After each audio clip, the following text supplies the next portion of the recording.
بانو اور رانو نام کی دو لڑکیاں تھیں۔ وہ دونوں اچھی سہیلیاں تھیں۔ بانو اور رانو دونوں ایک ہی محلے میں رہتی تھیں، لیکن بانو اسکول اور گھر کے کام میں دلچسپی لیتی تھی۔ وہ تھی بھی بہت ذہین اور عقل مند، جبکہ رانو آرام پسند اور تھوڑا بے وقوف اور کم عقل تھی۔ ایک مرتبہ بانو نے گرمیوں کے دنوں میں اپنی نانی جان کے گھر جانے کا ارادہ کیا اور نانی جان کے گھر جانے کی تیاری کرنے لگی۔ راستے میں اسے ایک گائے ملی۔ گائے نے کہا، بیٹی، میرے آس پاس جو گوبر ہے اسے صاف کر دو تاکہ میں آرام سے بیٹھ سکوں۔ رانو نے گوبر صاف کر دیا۔ آگے بڑھنے کے بعد ایک برگد کا پیڑ ملا۔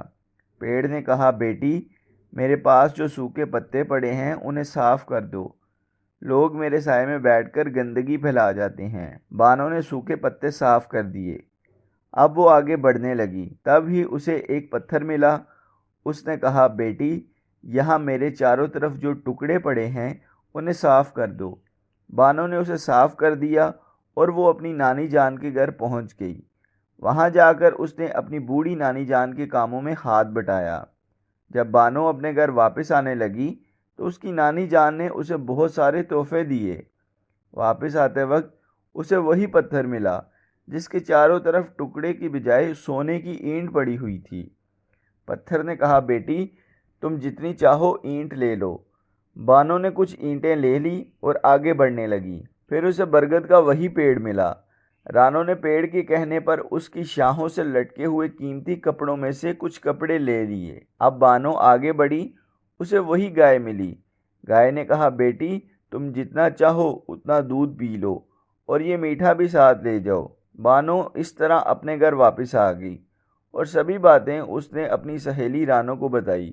رانو نے بھی اس کی باتیں سن کر اپنی نانی جان کے گھر جانے کا ارادہ کر لیا اور وہ جانے کی تیاری کرنے لگی۔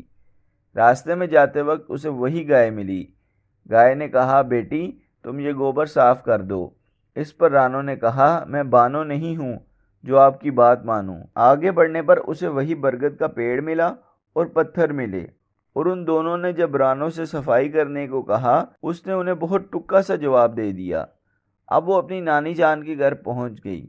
نانی جان کے گھر جا کر اس نے کوئی کام نہیں کیا، بلکہ خوب کھایا پیا اور نئی نئی چیزوں کی بے جا ضد بھی کی۔ جب رانو اپنے گھر لوٹنے لگی تو اس کی نانی نے اپنی کام چور نواسی کو کچھ بھی تحفہ نہیں دیا۔ راستے میں واپس آتے وقت وہی پتھر اور برگد کے پیڑ ملے۔ ان دونوں نے رانو پر چھوٹے چھوٹے پتھروں اور سوکھے پتوں کی برسات کر دی۔ رانو وہاں سے بچ بچا کر نکلی کہ وہی گائے مل گئی۔ گائے نے اسے ایسی زور کی لات ماری کہ وہ دور جا گری۔ اس طرح اسے بہت زخم آئے اور وہ زخمی حالت میں اپنے گھر پہنچ گئی۔ اسی لیے کہا جاتا ہے کہ دوسروں کے کام آنا اچھی بات ہے۔